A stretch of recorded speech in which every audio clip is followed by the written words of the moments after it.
Dans le bouddhisme, il y a donc trois grandes familles.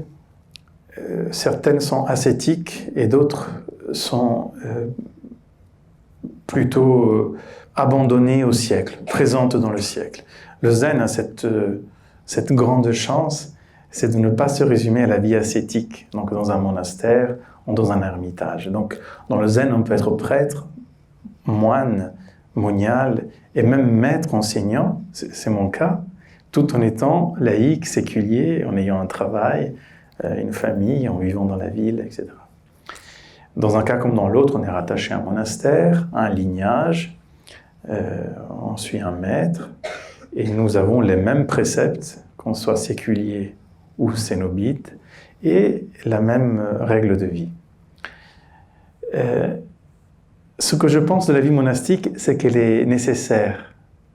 Les monastères, la vie contemplative, la vie recluse, retirée du monde, c'est un peu comme une lampe allumée, comme un phare. Ce sont des endroits de ressourcement et qui donnent sens à ce monde.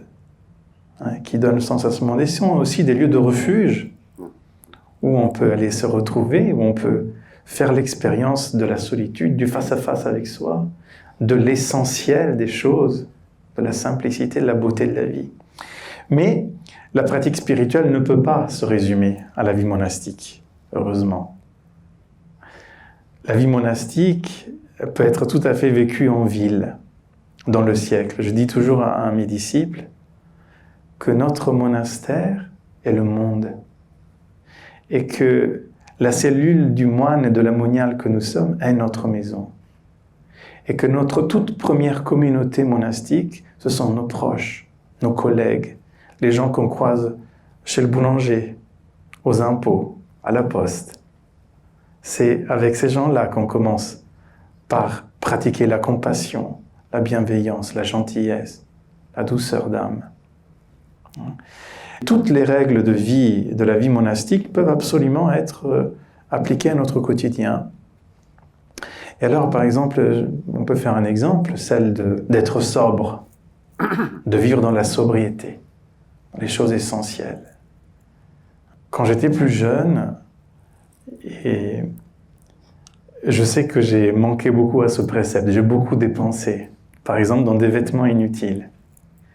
Puis j'ai pris conscience avec le temps que, par exemple, pour produire un jean, il faut presque 160 litres d'eau. Et que des gens dans le monde n'ont pas d'eau pour boire. Et que des épidémies encore de nos jours arrivent puisqu'il n'y a pas d'eau potable. Alors, est-ce qu'il est nécessaire de vivre au monastère pour acter ce vœu de la sobriété? Non. Dans le monastère qu'est notre monde, nous pouvons tout à fait prendre conscience que l'eau est précieuse et que ce n'est pas un dû, même si on la paye. Ce n'est pas un dû.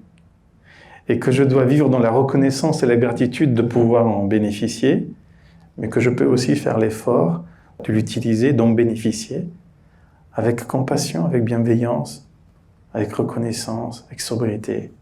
Et ça, c'est pour toutes les choses de la vie.